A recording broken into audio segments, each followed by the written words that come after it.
Bien-aimés, nous vous saluons au nom de Jésus. Nous avons lu la parole de Dieu dans Genèse chapitre 37 et nous prenons un seul verset, le verset 24. Ils les prirent et les jetèrent dans la citerne. Cette citerne était vide, il n'y avait point d'eau. Voilà, bien-aimés, je vais parler sur la jalousie et la haine dans nos familles respectives, dans nos maisons, là où nous travaillons. La jalousie et la haine. Bien-aimé, tozomona awa, comment Joseph, oazaye kozoba ndoto, bien-aimé kebande kone baye ko inaye, à cause de ses songes et à cause de ses paroles. À cause de ses songes et à cause de ses paroles, ba inie.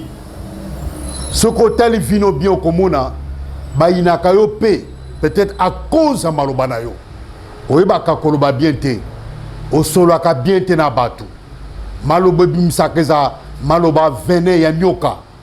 Bien le dit que Joseph ba inakie à cause de ses songes et à cause de ses paroles. Voilà, bien aimé dans le Seigneur.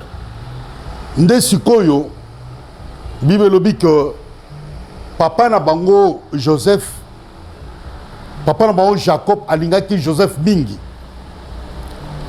Alingaki makas parce que bota kiye na kimobange. Mais il y a un défaut mo zali kata Joseph. Joseph rapportait. Il rapportait le propos de ses frères auprès de son père. Maloba oba ba frère ne baza koloba ya ko zwango amemi ango et pas ya papa naï. Donc c'était un rapporteur. Donc à Bible besoin que le rapporteur divise. Celui qui rapporte divise. Donc quelque part Joseph a ko diviser ma frère naï na papa na bango. C'était pas ça son travail. C'était pas son travail auprès de ses frères. Tant papa n'a tiré pas à frère naïe, c'était pas pour rapporter. Mais Joseph ne faisait que rapporter. Et son père a commis une erreur. Il y a Koninga Joseph connaît Kabande Konaï. Il y a conseillé à Joseph tunique à plusieurs couleurs. Donc à tunique à plusieurs couleurs. Ils ont la kissa, ma capacité, ma valeur, ma talent. Oizakati na Joseph. Pe bokangelo ko que tunique à plusieurs couleurs. Bazaï kolati sayango ba prince. Moi na oaza prince papa naza roi. Yende bazaï kolati tunique à plusieurs couleurs. Donc le papa de Joseph, Jacob, il a intronisé son fils Joseph sans le savoir. A intronisé comme prince devant ses frères sans que ayeba. Ana berere beto sala kabiso ba parents. Ozo linga mwana no koleka bana mususu. Aoke bango tout bazabana yo. Nde à partir na babandi ko ina Joseph. Olia suka na suki wana te. Bien aimé dans le Seigneur, Allah tisi mwana o Joseph tunique à plusieurs couleurs. Il tunique à plusieurs couleurs dans le lobby, représentait, n'est-ce pas, une intronisation. Donc il avait intronisé auprès de ses frères. Pour l'Aksaba frère, que voilà, c'est lui le prince. Alors qu'il n'était pas l'aîné de la famille. Ndesiko, à cause de ses paroles et de ses songes, Bandoto Azaleki Kolota, oh je veux faire Kolota, bien aimé dans le Seigneur, Bandoto Wana. Nde siko etinda ki bande konaye ba yinaye. Bande konaye ba eko yinaye. Alors un jour, ta ba frère ne bake na ba ngombe kole sabon matiti.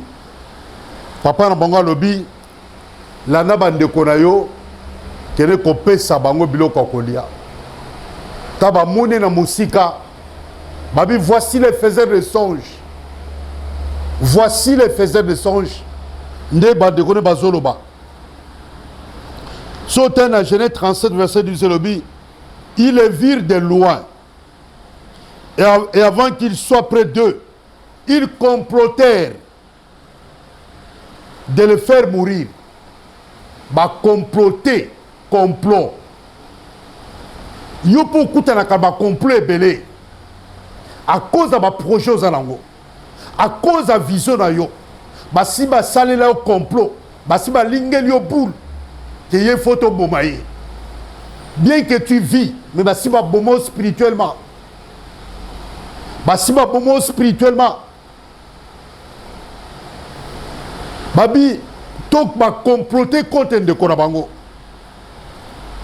Babi to bomaye. Ses propres frères, bah sali complot contre frère Nabango à cause de Bandoto, à cause de ma parole naïe. Tu sais, tout m'est permis, mais tout n'est pas utile. Tu n'es pas obligé à divulguer ma secret naïo. Il y a koloba, ou ma projet naïo. Tu n'es pas obligé. Il y a que à partir de maloba, yo koloba, yo kolaksa ma projet naïo, il y a venir naïo. Batako comploter contre eux. Tu ne sais pas que na kata bolo komité manabango. Basiba tu na bolo komité manabango à cause tout simplement ya maloba. À cause de ma projet yolobaka. Na ko sala boy. Na ko kende boy. Na ko voyager. Na ko soma lopang. Na ko sala boy. Na ko sala entreprise. À partir de ma parole na yo, pe ya ba vision na yo, ya ba projet na yo. Tes propres frères, tes amis complotent contre toi. Alors qu'il est interdit à comment la makila bandeko, yandeko na yo, mais bango bazolu kawamini, to comploter contre peto bombaye. Ba comploter contre pe ba bombaye. Quand on compte pe na bango, biolobi il est dépouillé. Ba dépouillé. Ça dit ba longo ni tunique. Et loko oyo ils aient coupé ça mon kanda. Il y a le bosso balongo tunique wana. Tunique a plusieurs couleurs. J'ai dit plusieurs couleurs. Ils ont la capacité à quatre moto. Ce qui est le côté les simbités, mais comme monsieur Kosimba. Une tunique a plusieurs couleurs signifie plusieurs capacités. La plupart des fois nous sommes synonymes. Nous sommes la signification des noms que nous portons. Nous sommes la signification. Il y a un combo au Sabiso. La plupart des temps. Dieu n'a pas dit que voici les malheurs qui accompagneront ceux qui auront cru. Non, Dieu n'a pas dit ça. Mais si tu remarques ta vie, c'est les malheurs qui t'accompagnent. Alors que Dieu a dit, voici la bénédiction qui accompagnera. Mais au lieu que ce soit la bénédiction qui t'accompagne, c'est la malédiction qui t'accompagne. Galates 6 dit, on ne se moque pas de Dieu. C'est qu'un homme aura semé, il le moissonnera. Est-ce que vous avez moissonné? C'est que toi tu as semé. Est-ce que vous avez moissonné? Vous avez boucaté? Est-ce que tu ne peux pas te récolter? C'est que ta propre bouche a semé. Qu'est-ce que ta bouche a semé? La Bible dit dans Galates chapitre 6 verset 7, on ne se moque pas de Dieu. C'est qu'un homme aura semé, il le moissonnera. Alors, qu'on regrette, ozo moissonné. Qu'on l'élète, ozo moissonné, ozo récolté. Qu'on regrette en côté. Qu'on surtout-caté, tu dois assumer tes responsabilités. Parce que ce que tu es en train de moissonner, de récolter, c'est ce que tu as semé. Qu'est-ce que tu as semé? Joseph a semé, bien-aimé, l'indiscrétion. Joseph a semé l'indiscrétion. Il était indiscret. Ma prochaine aïe, ma ndoto naïe, azo betangwe pa bande konaye, pensant que le corps va bande konaye, bana papa ne makila moko, bako sepela, bazo sepelate, ba sepela quitté. Donc Joseph s'est retrouvé dans la citerne. C'est parce qu'il a semé l'indiscrétion. Bah tu es belé bazana kati le loma comme simate. Parce que baza indiscret, baza sécrété.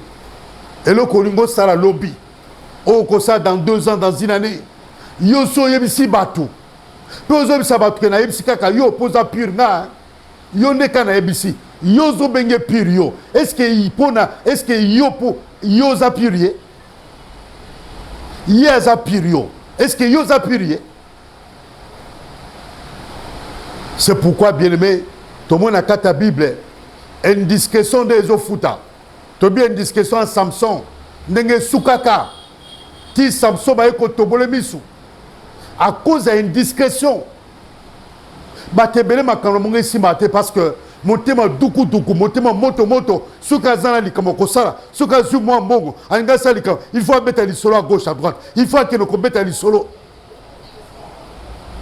obita na za fiancé te na beta bino solo ngai ta na za na marié te na kuta na sœur moko boy na si sœur wana et puis na combat spirituel par maman na na se le kola na zio boye fiancé na ngai to kele pas noko na ngai na que la tue pas noko na ngai eh pour ni ko lobi ka noko na yo na nous coûte de humanité mais mutali boso cité zaye c'est qu'il y a un problème c'est qu'il y a un problème ngai na zo baté oh mais c'est mon oncle c'est le frère à ma mère c'est tout à fait normal ma mère n'est plus en vie elle représente ma famille. Plutôt, il représente ma famille. Ah non. Kota Mozino Yeba. Bien-aimé dans le Seigneur. À qui te confies-tu? On s'est confié à Kepa Anani. Bande Koya Joseph. Ba Yinisu Joseph Bakassi. À cause de Bandoto ou Azozwa. Na Lotindoto, na Moni 11 étoiles.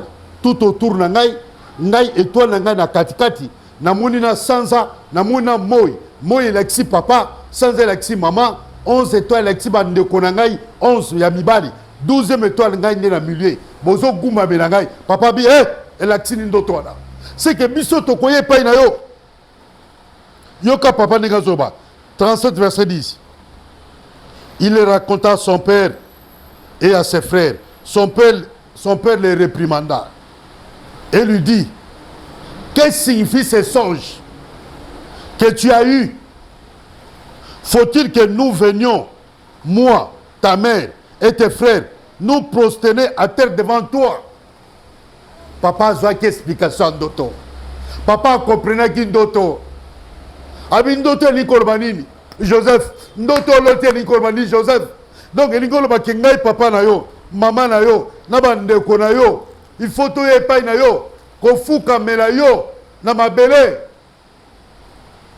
Alors bande connaît le kola baïba kike, Joseph azo bandoto, pote bandoto le koksamate, il faut tout bomaye. Il faut tout bomaye Joseph. Mais leur frère aîné Ruben, quand on a bimagi na moi sa papa na ye. Ruben pe mutazaka na mabete katina ye. Ruben a bimana moi ça papa na ye mais le même Ruben a zo pek sa bande kolete to bomande ko na bisote azan de ko na biso ama kila na biso to bomaete babi abi to bwa ka ta na kata li bulu to kene meto bomaete ba longole tuni kwana ba bomi nyama bazuma kila ne mbatene lamba ba kela sa papa ta ba kela sa papa bani matanga papa bani kolela papa osala matanga ya mutaza na bomoi bate belé basi basala matanga na bango bate belé basi boma bango mais bazana bomoi bazo tambola bazana nzela bazo tambola boye biepe frère nabino abino appelle à tonga sukola bimi mais basi ba bomaye ndoko nabino pe a mwasi basi ba bomaye basi ba boma libala na basi ba boma kobota basi ba boma makambutu aza vivant bate belé baza vivant mais spirituellement basi ba boma bango. C'est-à-dire que spirituellement, ma caméra va se voir. Parce que ma caméra est dans 4 à Moutou. Parce que ma zone nous a 4 naye. Banda kunaye, mitu kanaye, mongo naye, basi bazoa. Parce que ce qui fait la force de l'homme, c'est pas l'extérieur, c'est l'intérieur. Aux a 4 na Moutou. Ya wana zo senga na yo, la moussa Moutou na yo, la moussa yo oyo ya yo. Oye la katira yo. La moussa yo o la katira yo. Yo ya solo aza katira yo alala. Basiba lali sa epongi. Yo ya solo za yo alibanda te. Yo ya solo za yo o ya kati. Kati na ba boma yango. Ya ona osengo be bien aimé la muka. réveille-toi de ta torpeur, de ton sommeil profond. Basi balali so pongi makasi, la muka, ola musamuta kati, oya yo, oya lala pongi. So tel bozaka mutu moko ba projet. Mais le lot zéro. Ruben, oya bimana moi sa papa na ye. Mais ayebisi bande kone to bomande kona biso te. To boma ete. Ande kona biso. To boye na kata libulu. Bible lobi, il avait les desseins de les délivrer. Aiki na posa ko délivrer Joseph. Yango ayebisa bande kone to boye na kata libulu. Parce qu'ayebaki après akozonga abimisande kona ye. Mais c'est le même Ruben oya bimana moi sa papa na bango. Ça dit que kata na mutu ya kama bete. Kata na mutu pe malamu ezalaka. Tala Yesu amoni nyoka. Abina wa disciple na ye, boza la prudent lokola nyoka. Mais nyoka zana venin, mais Yesu azuli te akata nyoka. Amoni ki ba disciple baza prudente. Abi nyoka obo maete, nazo te abino lelo, nyoka za prudent. Boza prudent so yakata nyoka. Ba te bele to a prudente. Et c'est to za prudent lokola ta nyoka ko le ko pembe dawa. Soki par exemple to beme soki nyoka tantan le kaka, ataka makelele te. Donc, à quoi les copains peuvent ressentir que nyoka le kiawa. C'est pourquoi nyoka soaka sans que yo yeba na surprise. Zala prudent le kola nyoka. Yesu ayi sima disciple ne. Quand un rebelle les ayi kaba défauté, ya ko sale kobo na moi sa papa ne. Quand un rebelle pe, et l'eau comme malamu zayi ki qualité zayi ki ya ko biki sa mutu. Oh bien aimé. Mais si tel non ba boaka Joseph, et zayi ki vide. Bien, Bible Robi, dans le verset 24, cette citerne était vide, il n'y avait point d'eau. Mon sika babokayo, ils sont vide. Ma ezate. Et si ka bakelo kotika yo na kata zamba, spirituellement na obandeka molimo. Na kata océan.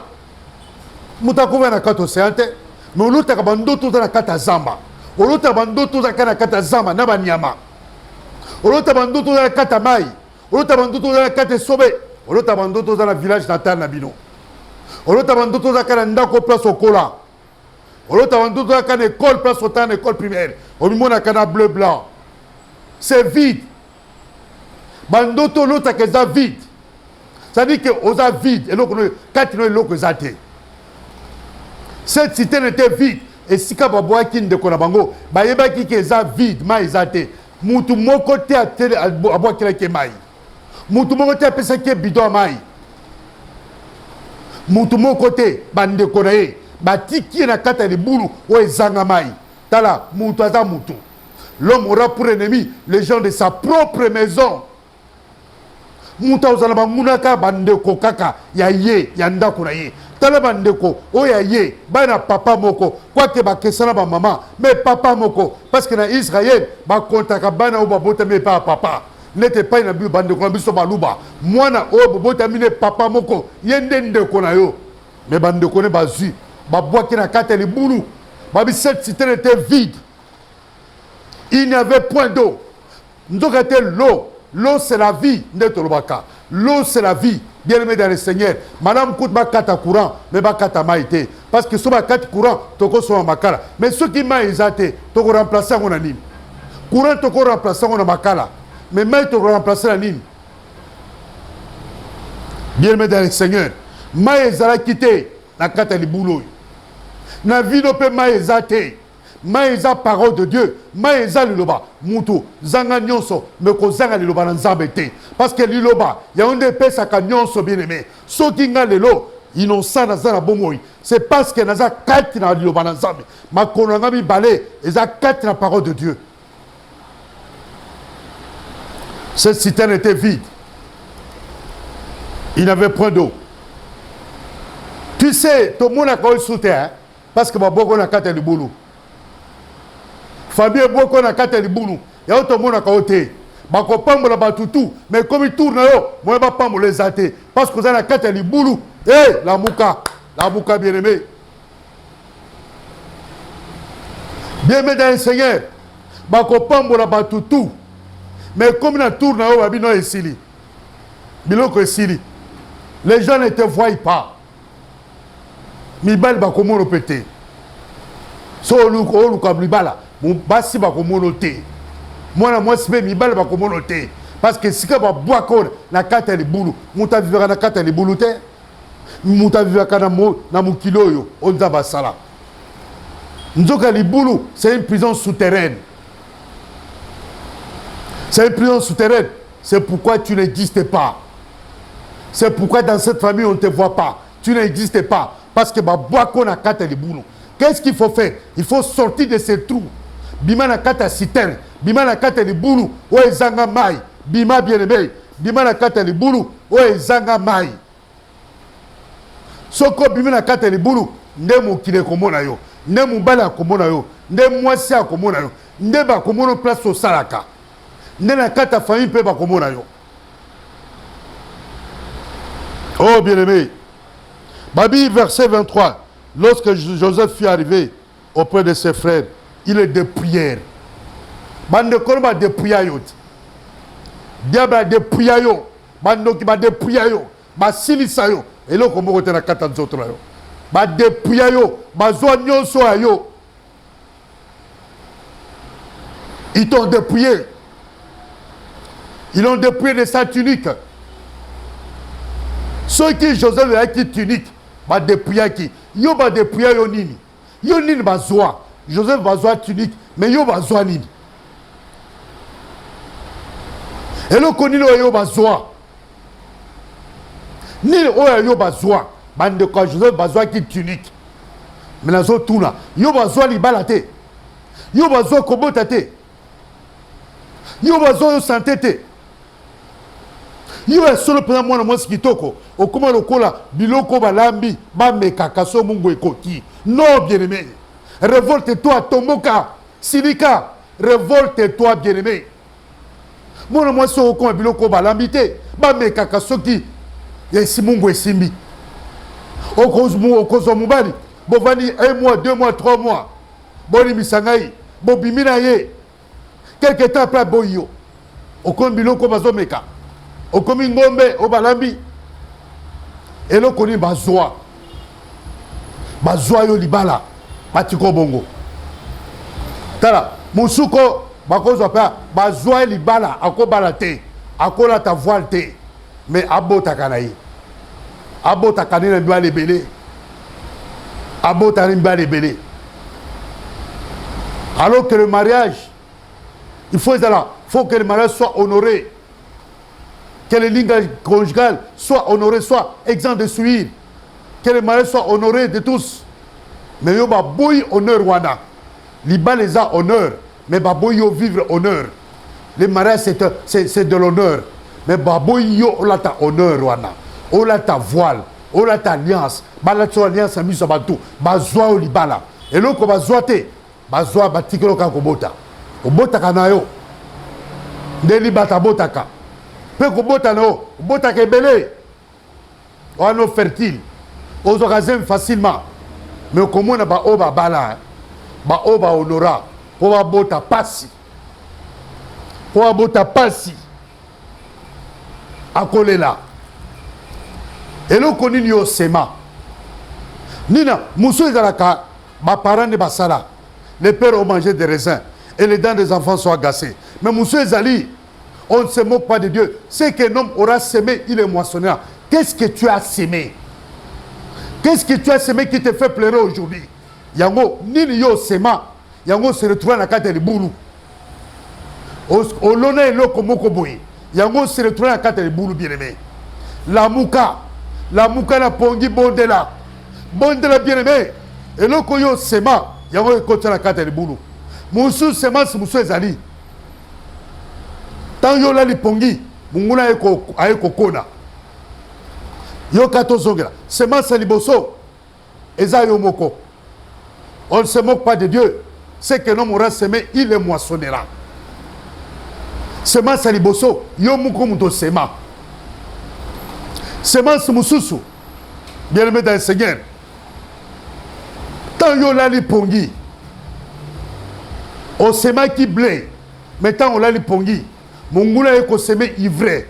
Des semences ami balé. Yo te muto sema qui ivraie. Eza mongula, a sema qui wapta on lali pongi. Yo lingi pongi mingi. Est-ce qu'on cause à 30 minutes à prière, dans 12 heures, de 12h à 12h30, au prier. Au lequel on a zambé. Pour te semence, ils ont la carte en zotonayo. Et l'on voit. Maintenant, comme ça, semence, ils ont la carte en zotonayo. Semence, ils ont les longinayo.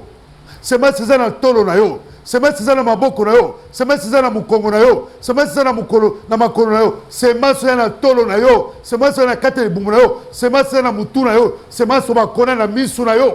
Et là, semence, ils ont la carte matoinayo. Maintenant, qu'on pique, on a bien aimé. Semence à liboso, yomo de semaki. On ne se moque pas de Dieu. Ce que nous m'aura semé, il le moissonnera. Les lozo moissonnés, oyo semaki. Les lozo récoltés, oyo semaki. Mais semence moussous tolobi. Et à semence oyo, ivraie. Tant yozola la pongi, munguna yoko semé. Ozola langa bien aimé. Semence a mis ça de yaba parents. À part semence, non, ma parents m'habiter. Et qu'on quitte. Moi, photo baby, c'est pas bien. Tant que super ma parenté, bandeko ma parent nayo, ma tata moi si, manoko, baiko baby ça bien. Les pères ont mangé des raisins et les dents des enfants sont agacées. T'as la papa Joseph. T'as la semence à Zoanango. À Zoan la semence, il y a Kolinga Joseph Kole Kabande Konaye. C'est une mauvaise semence. Azo préféré Joseph pour Botaké na Kimobangé. Babi, Aligaki Joseph Makassi, parce qu'à Botaké na Kimobangé, c'est de la mauvaise semence. Tant yozo semé bongo, bande kobazo mouna. Semence on les a bien été. Na bengango semence moko mabe. Yangwana sikoyo. À cause de semence on a, bande quoi je vais ko ina Joseph Makassi. Bien aimé dans le Seigneur. Papa est comme ça sous tunique à plusieurs couleurs. Une autre mauvaise semence. Pourquoi cette tunique au ça on peut la banane tout au salika pour moi dans le cas Joseph. C'était aussi de la mauvaise semence. Bien aimé dans le Seigneur. Et Sengelo bimanakate li boulou. Li boulou oba chayo. Li boulou oba koti sayo. Bimanakate li boulou ana. Bimanakate li boulou bien aimé. Où il y a point d'eau. Il n'y a point d'eau dans cette citerne. Maïzate la kata citerne wana. Il y avait point d'eau. La citerne était vide. Ma vie n'a pas le les a vide. Ma vie n'a pas le les a la signification té. Ma vie n'a pas le bien aimé les a vide. Parce que les boulots va boire kabiso. Il y a des avides. Maïzate. La ligne bien aimée aux conscience. Au bas de la carte, les boulouana. Au milieu de la carte, c'est un avide. Où il n'y a point d'eau. Zambé. Tu es au bon de là. On a ma vie na biso. Ma bois kabiso na carte ma boulou. Ma bois kabiso na carte les boulous. Les boulouana bien aimés. Les boulouana. Les avides. Maïzate. Yes, tu es kobima. Na kata li bulu wana. Li bulu ba bois kabiso. Ya o moeto kuta li bala malogeza te. Li bulu ba bois kabiso. Kuna li bala zate. Kuna bozo zate. Kuna vie zate. Kuna zande kufa. Kuna zande sécheresse. Li bulu ba bois kabiso. Sécheresse ta sécheresse ne zakura na kati. Nkolo lelo te kobima. Na kata li bulu o ba bois kabiso. Na kombo kitoka espacia. Te kobima na kata li bulu wana. Li bulu ba bois kangai. Na eko bima. Les boules à blocage, les boules à limitation, les boules à dégradation, les boules à faux témoignage, les boules à limitation. Et ça, quoi, les boules au Babaka, Jabet, à cause de Komonaye. Comme on est les douleur, souffrance, les boules, t'as les boules au Babaka Bisso, les autres Kobima, la carte les boules là, na combo qui toque à Smasia. Tu es le puissant de Jacob. Oh Yesu Sungabiso, viens à notre secours. Tobima la carte les boules. Na combo qui toque à Smasia. Tu es le puissant de Jacob. Tu es la mal cachée, papa. Yes, Masia. Tu as posé ça, papa. Le bon connaît comme Koussete. Pour la Kosumabiso. Pour la Kodélivrer Biso. Tu es le bon connaît, papa. Et Klandabiso. Na kata le boulou. Et l'Andabiso. Na kata Zamba. Na kata Sauvé. Na kata Océan. Na kata Mer. Et puis Misabiso. Na combo qui toque à Smasia. Tu es le puissant de Jacob, Père. Tu es la manne cachée, papa. Zambé bimisa biso. Yesu bimisa frère nangai. Yesu bimisa sœur nangai. Yesu bimisa maman. Bimisa papa. La kate le boulou. Oba boka biso. Ndeko bondela kolembate. Bondela bima na kate le boulou ana. Bondela bima na kate le boulou. Oba boka yo. Ozana poto. Mais nous ozana poto te. Parce que beaucoup na kate le boulou. Tala mutu mwiba. Ana poto. Mais bien aimé sauter le vina ye. Malonge zate. Akumane kolokota. Ma cigarette. Bien aimé. Na kata poto. Na kumane kosenga. Kosenga senga. Il faut comprendre que dans la carte de boulot. Même en Akissa, ce que mona, bien même papa, bazoya na Akissa sawa, balibane bazoya, ba indien bazoya, na carte moko tozole la passe, mais bazo fuluka. Bazo fuluka ba okeli bozo. Mais qu'est-ce qui fait que bien aimé, biso ba congolais, tozo fuluka te, ba boka biso la carte de boulot. Na carte Kinshasa, na Congo awa, partout dans la province biso, au kuta ba paya, bazo na kuna l'intérieur. Bazo fuluka baokeli boso bakomi kozwa biso batravailleur basentinelle baboyi na bango mais biso moko bakolo mboka tokeli boso te yaona na boka biso na kata libulu oyo nana ngo boka biso kata libulu oyo baendie bazo mbongo awa bazo tina bamboka na bango balibane bazo bamboka ba 1 million par mois bazo tina bamboka na bango mais biso moko bakolo mboka eloko te biso ka kozaka recevoir côté à cassirage, côté à Kamaï, il y a sachet. Maï a sachet à 100 francs. Combien de Congolais au Libanais va repasser, tu n'as fait à repasser. Dans la ville, à te faire, ma brachon, va repasser. Parce que pas c'est l'équipe. Mais moi, que ça abisso. Ma belleza fertile. Oh, bien aimé. Oh, est-ce que version lobby que mon paya, oh, à cause de l'amboka bino. Il y a cause de la tête et non la queue. Dans le Deutéronome, il y a besoin qui s'en va à boka biso. Zambe, n'a pas changer version là. Tu es biso to comme la tête, mais tu ne pas comme la queue. La carte boka biso. N'a pas bim sabande kolanga congolais.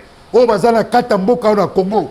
Dans toutes les provinces. N'a pas bim sabande carte maboulou. Oh, ba boka bango. Na Congo qui toka spatial. Bande kolanga biso pe bazana na Libanda, na Poto, les États-Unis. Oh, bazala carte maboulou. Babwaka bon kata bulu na eko bimisa bango na kata mabulu na kombo kitoka spacia libano za kata libulu bano bazana kata mabulu ya bana moye baza maye na classe zate bano bazana kata mabulu ya tout le temps baza malade tout le temps malade mutu so na kata libulu ozana kata boloko c'est ce que Joseph était dans une citerne il y avait point d'eau. Elle était vide. Maboko est vide. Ndako est vide. Partout est vide. Parce qu'on a la carte de boulou. Banda Kobima. Bondela bien aimé kolemate. Bondela kolemate. Bondela bien aimé bima la carte de boulou. Bima la carte de boulou. Bima la carte de boulou. Bandoto lota kayama be. Oza la carte de boulou. Bima la carte de boulou. Na como qui toka spacia. Oh Dieu Père. Tu es le puissant de Jacob. Tu es la main cachée. Tu es le véritable Dieu, papa. Yonde Nzambe, Yonde Yangabita, Yonde Chumankinda, Yonde Mokoksnabilaka, Yesu Bimisa Biso, papa, la carte de boulou. Oh Père et ton Dieu, le puissant de Jacob, la main cachée, les rejetons et la postérité vite, le témoin fidèle et véritable. Oh, la Bible dit que le Fils de l'homme est venu afin de détruire. Le Fils de l'homme apparaît afin de détruire les œuvres du diable. Que les œuvres du diable soient détruites. Je brise la tête de tes ennemis. Je brise toutes les têtes de tes ennemis. Tous tes ennemis, je brise leurs têtes. Au nom puissant de Jésus. Mes ennemis m'entourent comme des abeilles. Mais au nom de Jésus, je les taille en pièces.